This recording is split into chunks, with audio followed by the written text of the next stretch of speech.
In the final part of our Black History Month series, we sat down with manager and ex-Brentford defender Chris Hughton. Well, I'd had a long career at Tottenham, then went on to West Ham and had about a year and a quarter, year and a half at West Ham, which was a thoroughly enjoyable part of my career, coming towards the end of my career.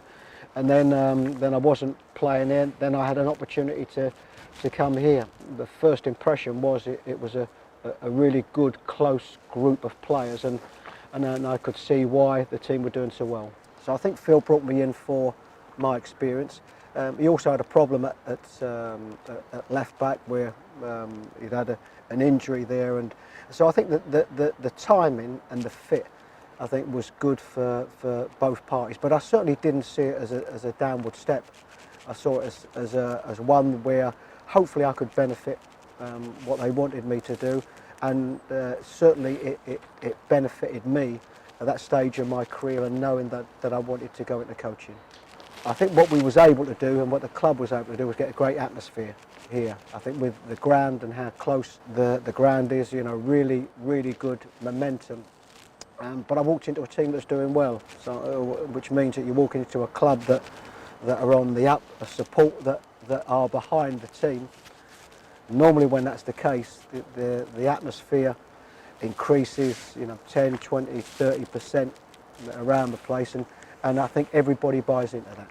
And to a club and to a group of supporters that managed to win, you know, the old third division championship, it's the equivalent of, you know, a Man City winning the Premier League or a Liverpool winning, you know, a Premier League.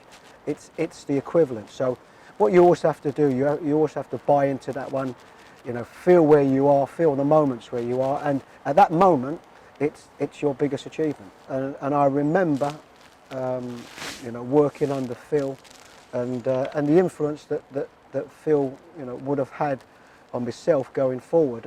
And of course, there have been lots of managers, because I've coached under lots of managers and played under lots of managers. And what you try and do is you try and get what you regard are the best bits that you can take forward into your own coaching and management career. You know, ultimately it's about your own personality, but you learn something from all the managers that you work under, and certainly I learned from Phil. Yes, looking forward to get back into management as quick as possible.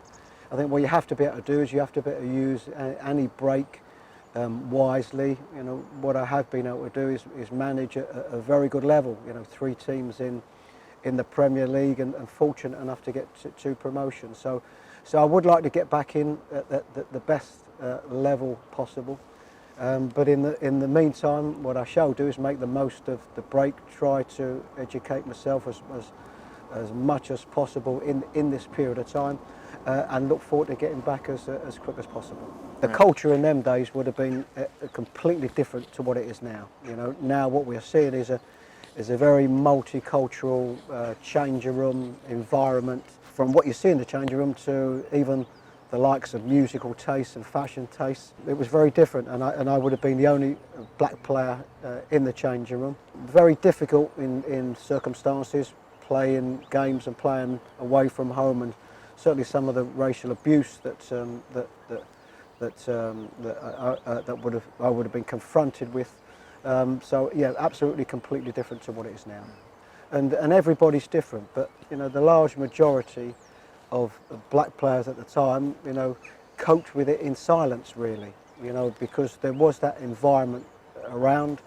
There was a different environment in the changing room. You were confronted with a lot of things, and I think the mentality of most black players at the times was, you know, you've got to ignore as much as you can and get on with it. I think what you have now is you have black players playing in an environment where I think they have support. They have support in the changing room, and they have support from other players of the same background. You know, we never had that. So anything that went on, whether it was in your own changing room or whether it was opposition playing games on the terraces, you really sort of suffered in silence, because you didn't have really anybody to lean on or confide with. So the mentality was that you had to get on with it. in this modern era, and unfortunately with Twitter and social media, I experienced that when I was at Norwich on 3 occasions, and credit to the authorities on all 3 occasions. But my experience as a manager would have been completely different, and I think part of that would have been because of the era that I was managing in and coaching in. So that has been completely different.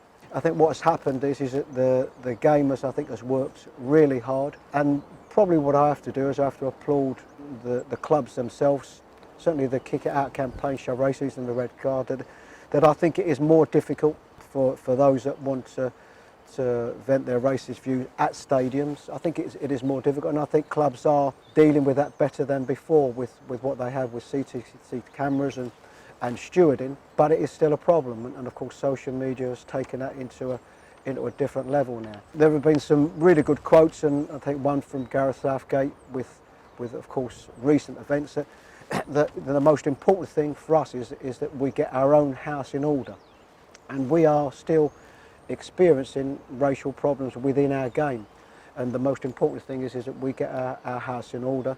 But there have been some big strides made, I think, in recent years.